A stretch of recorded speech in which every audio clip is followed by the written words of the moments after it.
Anies itu saya dengar sudah 3 kali ditawarkan untuk masuk kabinet. Ngeri.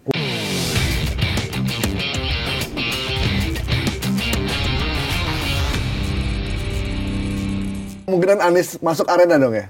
Karena Anies kan sekarang sama PDIP udah hubungannya udah baik nih. Ini walahu alam benar atau enggak ya. Anies itu saya dengar sudah 3 kali ditawarkan untuk masuk kabinet. Ngeri. Walahu alam tapi karena saya kan WA-WAan sama seseorang yang mendapatkan sumber dari lingkaran dekat Anies. Udah 3 kali ditawarkan. Bukannya unfortunately ya? Ya, tapi Aniesnya yang nggak mau. Nah menurut saya, kenapa Anies nggak mau? Mungkin it is not the time, ya kan? Timingnya belum ada. Tapi kalau seandainya misal, ya kan, Gibran betul-betul di-impeach, dimakzulkan, mungkin dia mau masuk, ya kan? Sebuah kondisi yang barangkali dia jauh lebih nyaman.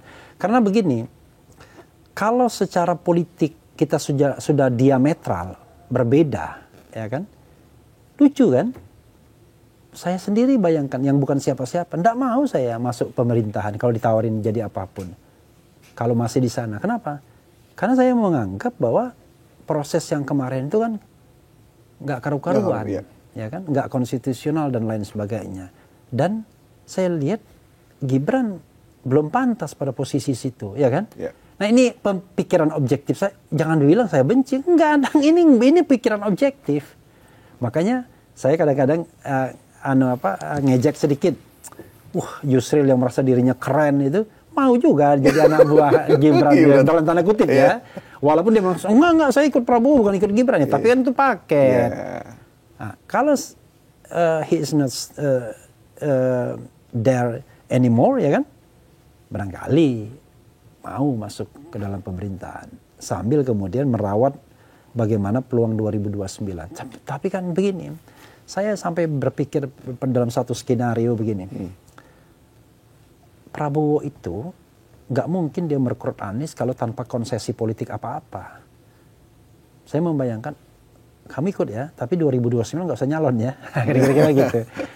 Kalau kamu nyalon, ya udahlah jadi wakilnya saya aja. Ya kan? Kan acceptable. Bisa jadi ya? Iya kan? Jadi wakilnya saya aja. Kecuali kalau saya nggak nyalon, kamu boleh nyalon. Nah saya membayangkan, politik dinamis. Karena secara teoritis ya, Jokowi, kalau menurut saya, itu dia akan turun terus. Pengaruh kekuasaannya secara faktual. Akan terus turun. Prabowo akan naik terus. Karena dia the actual presidennya naik terus. Nah, Anies bergantung pada militansi pendukungnya. Dan saya lihat pendukungnya itu militan. Coba lihat tuh kalau ada kegiatan-kegiatan itu. Paling banyak yang bisa dimobilisasi itu masanya Anies loh. Coba lihat pendaftaran KPU kemarin. Masanya Anies karena mereka jauh lebih militan. Mereka bekerja dengan hati, bukan dengan fasilitas. Tapi kalau pendukung Prabowo sudah mulai, mana ini ongkosnya? Kan kira-kira begitu kan, kalau mau dimobilisasi kan. Pendukung Ganjar yang pernah berkuasa, mana ongkosnya juga. Karena memang penyakit orang yang sudah berkuasa dan bagi-bagi kekuasaan atau jabatan di antara mereka udah hitung-hitungan. Wah, kita kerja nanti dia yang mengambil manfaat dan lain sebagainya. Dan apakah pendukung Anies akan berubah setelah Anies berkuasa? Sama, itu tantangannya. Jadi idealisme, fanatisme itu akan terbangun ketika kita sama-sama tidak berkuasa dan sama-sama tidak menikmati fasilitas. Dulu kan sempat ada isu sebelum Gibran, Prabowo, Anies sempat dimajukan kan sebelum Pilpres 2024 kemarin. Walaupun akhirnya Anies tidak mau karena pengen jadi. Ya karena Anies melihat itu waktunya dia untuk menjadi calon kan. Nah, cuman dia tidak menyangka mungkin bahwa politik kita tuh sangat dirty politik. Makanya saya bilang begini, ini saya ngomong apa adanya ya. Kalau kita tidak memperbaiki governance pemilu di 2029 nanti, saya sarankan nggak usah ada pemilu deh. Langsung aja dilantik kembali Prabowo Subianto. Nggak ada gunanya. Anda mau berpemilu ketika TNI tidak netral, Polri tidak netral, birokrasi tidak netral, BUMN tidak netral, ASN tidak netral. Nggak akan ada pemilu yang luber dan jurdil. Pemilu yang luber dan jurdil itu hanya bisa dimulai kalau presiden sekarang memiliki kesadaran untuk memperbaikinya secara radikal. Dimulai dari apa? Banyak hal, tapi salah satunya adalah undang-undang pemilu itu harus dibenahi. Misal ya, bagaimana kita menghilangkan money politics?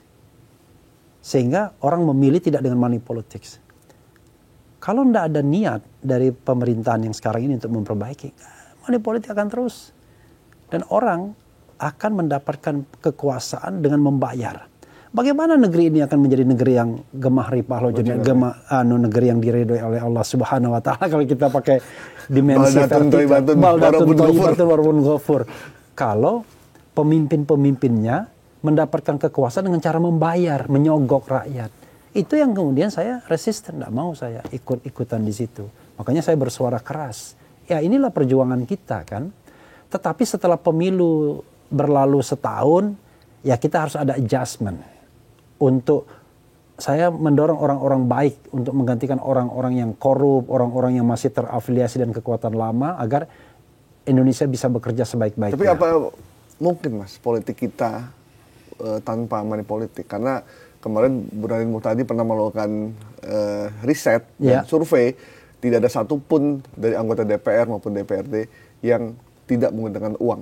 Dalam tanda kutip money politik ya, bukan fasilitas bendera segala macam. Ya tergantung niatnya. Jadi kalau misalnya keinginan itu tidak ada, itu nggak ada gunanya. Masalahnya adalah anggota DPR itu terpilih dengan governance atau dengan sistem yang sekarang. Maka secara naluriah dia akan mempertahankan sistem sekarang kan? Ya. Karena itu harus ada an enlightened person atau leader. Pemimpin yang tercerahkan yang bisa melakukan breakthrough. Siapa lagi kalau bukan seorang presiden? Tapi saya belum pernah mendengar bahwa presiden ingin memperbaiki governance pemilu. Dia cuma mengatakan pemilu kita itu adalah costly, messy, berantakan, dan tiring, melelahkan. Cuma sampai situ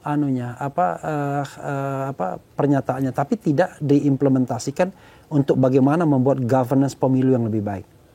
Satu mudah menurut saya kalau untuk menghilangkan money politics itu, salah satunya larang yang namanya kampanye tatap muka.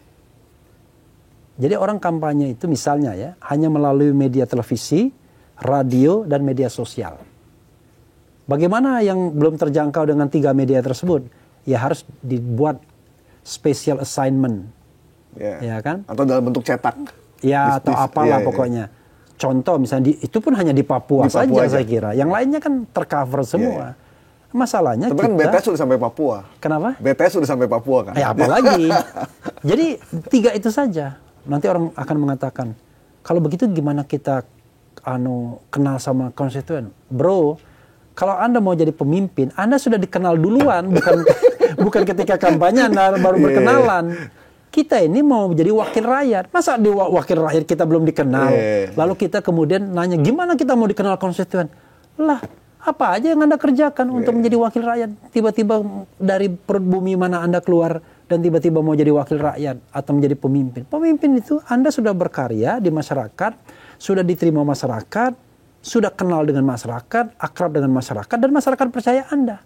Dan masyarakat mendorong Anda untuk menjadi wakil Anda. Kan begitu.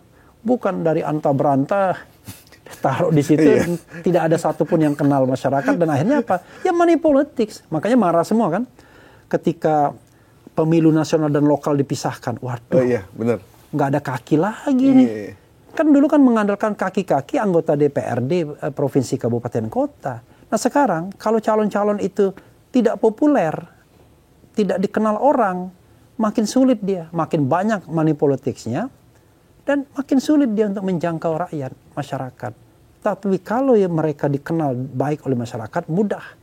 Kampanye dengan media sosial dan lain sebagainya, orang mengenal dia.